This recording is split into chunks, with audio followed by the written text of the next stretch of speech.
Hai teman-teman, kami dari kelompok 6 akan menjelaskan tentang Yang pertama, ukuran pemusatan data, kemudian ukuran letak data, dan ukuran penyebaran data. Terlebih dahulu kami akan memperkenalkan diri kami. Nama saya William Lauli. Nama saya Jessica Sigalingging. saya Tuti Sembolor. Saya Tunggu Sinaga. Berikut adalah hasil kerja kami. Selanjutnya saya akan menjelaskan tentang ukuran penyebaran data. Ukuran penyebaran data dibagi menjadi 3, yaitu mean, median, dan modus. Untuk data tunggal, cara mencari mean adalah jumlah nilai tengah dibagi 2. Untuk mediannya, jumlah data dibagi banyak data. Untuk modusnya, modus adalah nilai yang paling sering muncul pada jumlah data. Untuk data kelompok, cara mencari mean dibagi menjadi 2, yaitu dengan rumus duga dan rumus sigma. Rumus duga yaitu mean sama dengan XX ditambah sigma FI dikali DI per sigma frekuensi. Untuk rumus sigma, cara mencari meannya adalah sigma FI dikali XI per sigma frekuensi.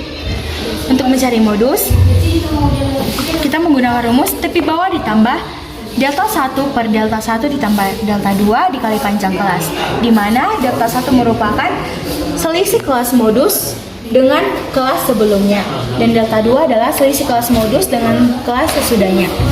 Untuk mencari mean, yaitu tepi bawah ditambah setengah dari N dikurang frekuensi kumulatif per frekuensi median dikali panjang kelas, di mana setengah N ini dimaksudkan yaitu jumlah semua data dibagi 2. Baik, di sini saya akan menjelaskan poligon dan histogram.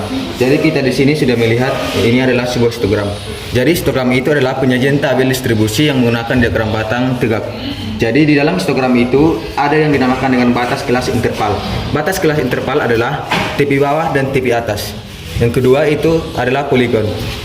Di sini kita sudah melihat adalah gambar sebuah poligon dengan sebuah nilai dan frekuensinya. Poligon adalah suatu garis yang menghubungkan setiap titik tengah pada batang histogram. Oke, kali ini saya akan menjelaskan tentang OGIF. Yang pertama, OGIF itu merupakan salah satu bentuk penyajian data dalam bentuk grafik. Kemudian, OGIF itu terbagi 2, yaitu OGIF positif dan OGIF negatif. Pada OGIF positif, menggunakan yaitu sumbu X-nya yang menggunakan tepi atas dan sumbu Y-nya menggunakan frekuensi kumulatif lebih kecil dari. Dan yang kedua adalah OGIF negatif, yang dimana menggunakan sumbu X yaitu tepi bawah dan sumbu Y adalah F kumulatif lebih besar dari, yang dimana bila menggunakan OGIF positif grafiknya akan naik, dan bila menggunakan OGIF negatif grafiknya akan turun. Selanjutnya untuk ukuran peletakan data ada kuartil. Kuartil terbagi menjadi 2, data kelompok dan data tunggal.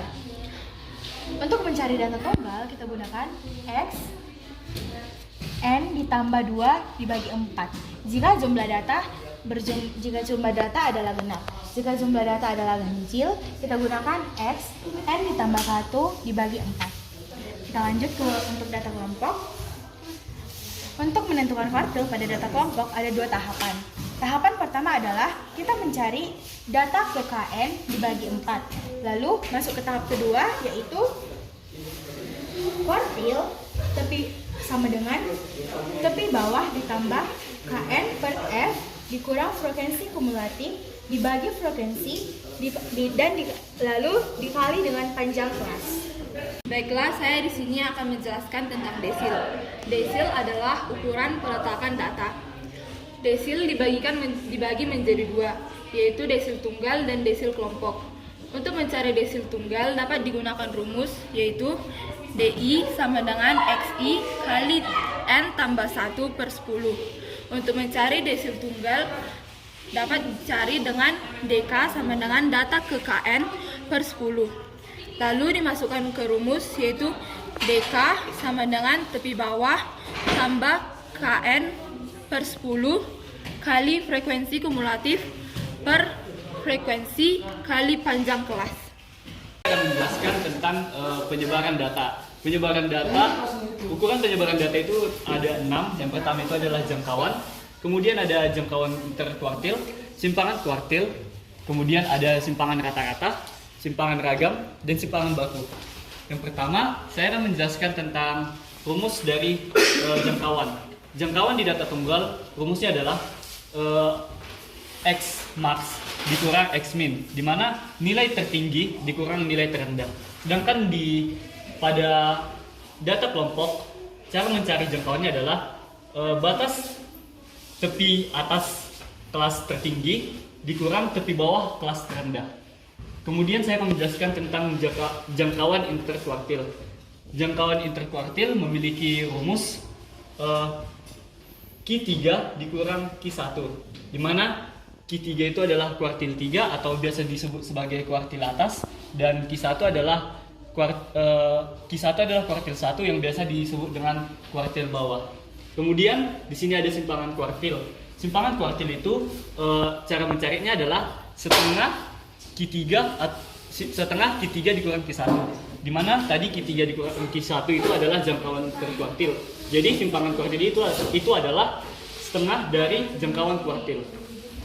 Kemudian di sini ada simpangan rata-rata. Simpangan rata-rata memiliki rumus FI frekuensi dikali mutlak XI dikurang X bar, di mana XI adalah nilai tengah dari setiap data, baik itu data kelompok maupun data tunggal, dan X bar itu adalah rata-rata. Kemudian ada simpangan ragam, di mana untuk simpangan ragam sendiri rumus data tunggalnya S kuadrat sama dengan sigma XI dikurang X bar kuadrat per N, di mana XI adalah nilai tengah, X bar adalah rata-rata, dan N adalah jumlah frekuensi. Sedangkan pada simpangan ragam di data kelompok, rumusnya adalah S kuadrat sama dengan sigma FI dikali XI dikurang X bar kuadrat per sigma FI, di mana FI adalah frekuensi kelas yang dihitung dari 1 sampai ke I. XI merupakan nilai tengah dan X bar adalah rata-rata. Kemudian untuk mencari varian, untuk mencari simpangan baku, untuk data tunggalnya adalah rumusnya S sama dengan sigma XI dikurang X bar kuadrat per N. Jadi dapat kita lihat tadi sigma XI dikurang X bar kuadrat per N itu adalah rumus dari simpangan ragam. Jadi untuk mencari simpangan baku itu tinggal hasil dari simpangan ragam kita kuadratkan. Kemudian untuk nilai data kelompok simpangan baku, S sama dengan nilai sigma FI dikali XI dikurang X bar kuadrat per sigma FI. Jadi begitu juga dengan simpangan baku data kelompok, nilainya dapat kita cari dengan mencari pertama nilai simpangan ragam data kelompok dan dikuadratkan dan diakarkan. Sekian. Demikian penjelasan dari kelompok kami. Jika ada kesalahan atau kekurangan mohon dimaafkan. Sekian dan terima kasih. Terima kasih.